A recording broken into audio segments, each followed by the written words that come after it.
613 பக்கம்.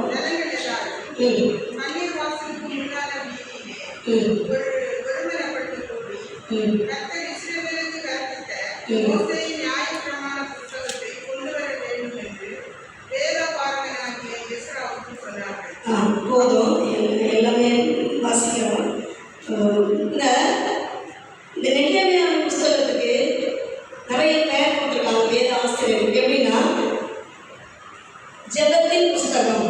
ஏன்னா இந்த நெகேமியா புஸ்தகம் ஃபுல்லாக அவங்க சும்மா அழுது கடிபிடிச்சு ஆண்டவற்ற ஒரு மன்றாடுகிற ஒரு அனுபவம். அதனால தான் நெகேமியா புஸ்தகத்துக்கு புக் ஆஃப் பிரேயர், ஒரு ஜெப புஸ்தகம் அப்படின்னு கொடுத்துருக்காங்க. இன்னொன்று புக் ஆஃப் ப்ராப்ளம், அப்படின்னா பிரச்சனையின் புஸ்தகம். இந்த புஸ்தகத்தில் மொத்தமாக எடுத்துட்டீங்கன்னா இந்த புஸ்தகம் ஃபுல்லாகவே ஒரே பிரச்சனை ஜனங்கள். ஏன்னா இந்த சிறையிலிருந்து மீண்டு வந்தாங்க, வந்து இந்த தேவாலயத்தை கட்டுறாங்க. கட்டி மறுபடியும் தன்னுடைய ஆவிக்குரிய வாழ்க்கையை கட்டுவதற்கு அவங்க பிரயாசப்படுறாங்க. அதில் அந்த காரியத்தை அவங்க வந்து அவங்க கூடி அவங்களுக்கு எதிரிகள் அவங்க பிரச்சனை அதன் மத்தியிலே அவங்க ஆலயத்தை கட்டுறாங்க. கட்டி மறுபடியும் தாங்கள் இழந்து போன ஆவிக்குரிய வாழ்க்கையை கட்டி எழுப்புவதற்குரிய பிரயாசம் தான் இந்த நெகேமியா புஸ்தகம். இல்லையா? புரியுதா?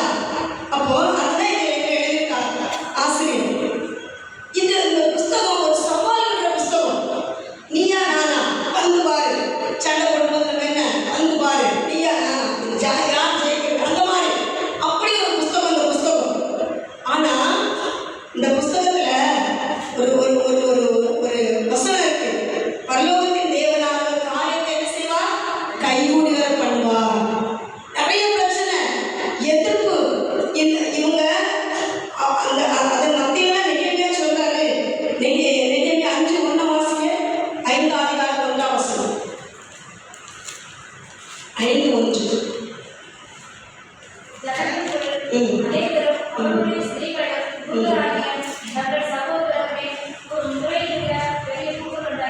ஆமா, ஒரே அழுக சத்தம் கூக்குரல்.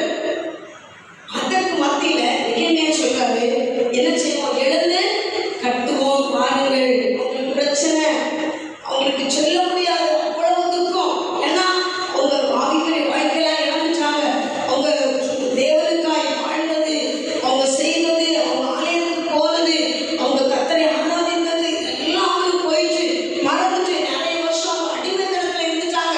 இப்போ மறுபடியும் வந்திருக்காங்க, மறுபடியும் கட்டுறாங்க. இவங்க கட்ட இவங்க அந்த ஆலயத்தை கட்ட எழுதும் போது கூடவே யார் வாரா? விரோதியை எழுதுறாங்க.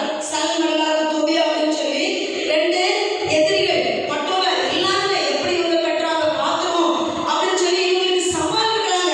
அதனால தான் அந்த ஜனங்கள் என்ன செய்யறாங்க? கூக்குரல்றாங்க. அவங்களால தாங்க முடியல, அழுக தாங்க முடியல, மன வேதனை தாங்க முடியல. என்ன செய்வோம்? நாங்கள் எங்க போவோம்? என்ன பண்ணுவோம்? நாங்கள் எப்படி கட்டுவோம் என்னுடைய ஆலயத்தை? என்னுடைய ஆவிக்குரிய வாழ்க்கை எப்படி கட்டுவோம்? அப்படிங்கிற ஒரு கூக்குரல். அதற்கு மத்தியில தான் இங்க நெகேமியா சொல்றாரு, நம்ம என்ன செய்வோம்? எழுந்து கட்டுவோம், வாருங்கள். நம்ம